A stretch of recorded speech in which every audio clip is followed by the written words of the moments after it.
धातुएं और उपधातुएं। अब पढ़ते हैं धातु, अधातु और उपधातु। आवर्त सारणी में 118, जिसमें धातु 91 और अधातु 20 और उप धातुएं 7 होती हैं, यानी कि 91, 20, 7।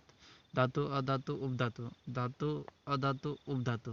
धातु, अधातु, उपधातु 91, 20, 7 हो गई। धातुएं और अधातुओं में देखते हैं। धातुओं के गुण।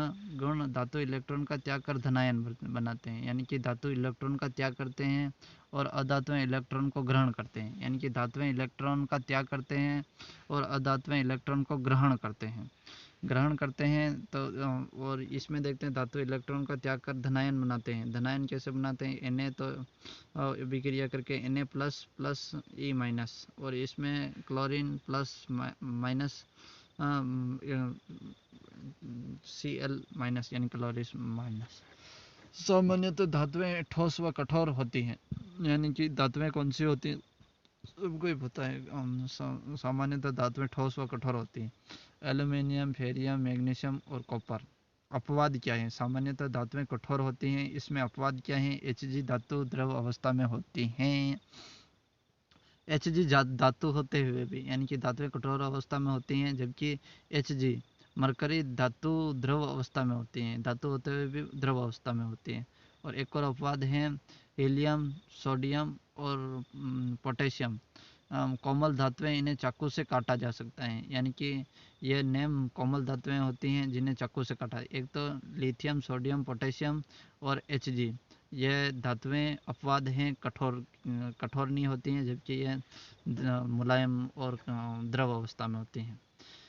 इसमें देख लेते हैं तो सामान्यतः अधातुएं गैसीय व मुलायम होती हैं, यानी कि सामान्यतः धातुएं गैसीय व मुलायम होती हैं। क्या तो अधातुएं में गैसीय होगी या मुलायम होगी। Helium, neon, N2, O2 etc इत्यादि। अपवाद, ब्रोमियम द्रव में होता है, इसमें भी अपवाद देख लेना था। अधातुएं गैसीय व मुलायम होती हैं, जबकि इनमें ब्रोमियम द्रव में होता है। अपवाद, CpS इत्यादि ठोस अवस्था में होती हैं, यानी CpS इत्यादि ठोस अवस्था में होती हैं। धातुएं विद्युत की सुचालक होती हैं। 2 मिनट। धातुएं विद्युत की सुचालक होती हैं। धातुएं विद्युत की सुचालक होती हैं। सबसे अच्छा चालक चांदी है, यानी कि धातुएं विद्युत की क्या होती हैं? तो धातुएं विद्युत की सबसे अच्छा चालक होती हैं। धातुएं विद्युत की सुचालक होती हैं, सबसे अच्छा चालक चांदी है, और ये कुचालक होती हैं, सबसे अच्छा चांदी है। अपवाद में देख लेते हैं कि लेड, Pb धातु विद्युत की कुचालक होती हैं, यानी कि धातुएं तो विद्युत की सुचालक होती हैं नहीं, लेकिन लेड होता है, लेड जिसे Pb द्वारा दर्शाते हैं, धातुएं विद्युत की कुचालक होती हैं। इसमें अपवाद है, कुचालक में ग्रेफाइट विद्युत का सुचालक होता है, जो कि अधातु है, यानी कि अधातु ग्रेफाइट है जो विद्युत का सुचालक होता है। धातुएं चमकीली होती हैं, यानी कि धातुएं कैसी होती है? तो धातुएं चमकीली होती हैं और अधातुएं चमकीली नहीं होती हैं। अपवाद, हीरा, ग्रेफाइट, सफ़ेद, फास्फोरस और आयोडीन, यानी कि अधातुओं में आता है हीरा, जबकि हीरा चमकता है, और ग्रेफाइट भी चमकता है, सफ़ेद, फास्फोरस, आयोडीन चमकता है। धातुएं तन्य होती हैं, इनको खींचने पर तार बन जाते हैं। सर्वाधिक तन्य धातु सोना होती हैं, Au। 1 ग्राम सोने से 2 किलोमीटर लंबा तार बनाया जा सकता है, यानी कि 1 ग्राम सोने से 2 किलोमीटर लंबा तार बनाया जा सकता है। अधातुएं भंगुर प्रकृति की होती हैं, जैसे कोयला। अधातुएं कौन सी प्रकृति की होती हैं? तो अधातुएं भंगुर प्रकृति की होती हैं। अधातुएं अघातवर्धनीय होती हैं, चोट या पीटने पर वह फैल जाती हैं। सर्वाधिक अघातवर्धनीय धातु सोना है, और अघातवर्धनहीन नहीं होती हैं। नोट, आवर्त सारणी में Tb बढ़ता है धात्विक गुण, और आवर्त सारणी में L से R धात्विक गुण घटते हैं। ये देख लेना एक बार। नोट में क्या है? धातुएं ऊष्मा की सुचालक होती हैं, लेकिन अपवाद में Hg, Pb दोनों ऊष्मा के कुचालक होते हैं, यानी कि धातुएं ऊष्मा की सुचालक होती हैं, यानी कि धातुएं ऊष्मा की क्या होती हैं? तो धातुएं ऊष्मा की सुचालक होती हैं, लेकिन अपवाद क्या है इसमें? Hg और Pb, यानी कि मरकरी और पारा। मरकरी व पारा दोनों उष्मा के कुचालक होते हैं, यानी कि उष्मा के तो सुचालक होते हैं धातुएं, वो जबकि ये दोनों कुचालक होते हैं। सामान्यतः धातुओं के गलनांक व क्वथनांक उच्च होते हैं।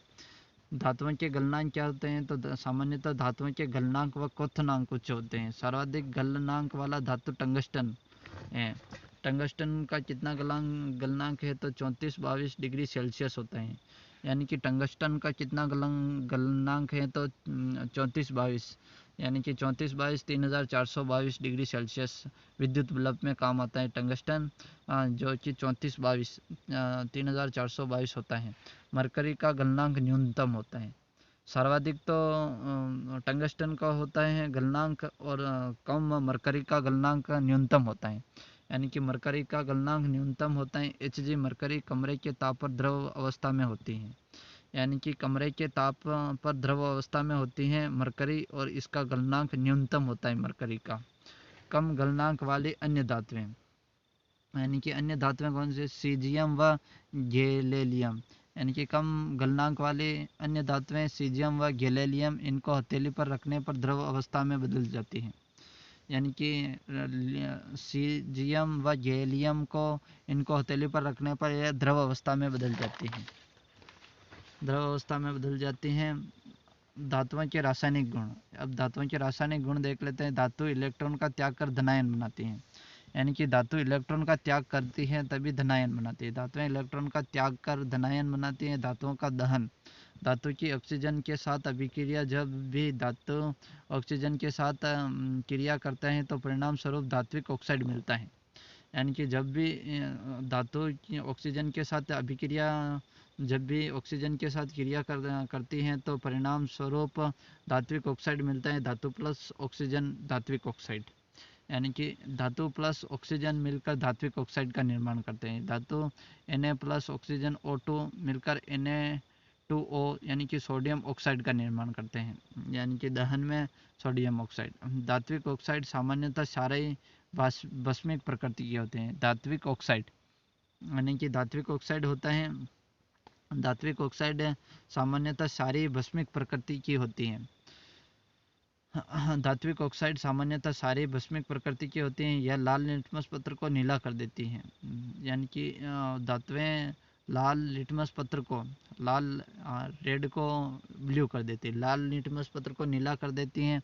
अपवाद एल्यूमिनियम व जिंक के ऑक्साइड उभय धर्मी प्रकृति के होते हैं, यानी कि एल्यूमिनियम और जिंक, एल्यूमिनियम और जिंक ऑक्साइड उभय धर्मी प्रकृति के होते हैं। एल्यूमिनियम Al2O3, यानी कि एल्यूमिनियम ऑक्साइड, और ZnO जिंक ऑक्साइड, यह अम्लीय व क्षारीय दोनों प्रकृति के होते हैं, यानी कि यह अम्लीय व क्षारीय दोनों प्रकृति के हैं। धातुओं की जल के साथ अभिक्रिया देखते हैं, यानी कि धातुओं के जल के साथ अभिक्रिया। धातु प्लस जल, धातु हाइड्रोक्साइड प्लस H2 गैस मुक्त, Na प्लस H2O को NaOH plus H2O, caustic soda या सोडियम हाइड्रोक्साइड, ये तो सबको आता है।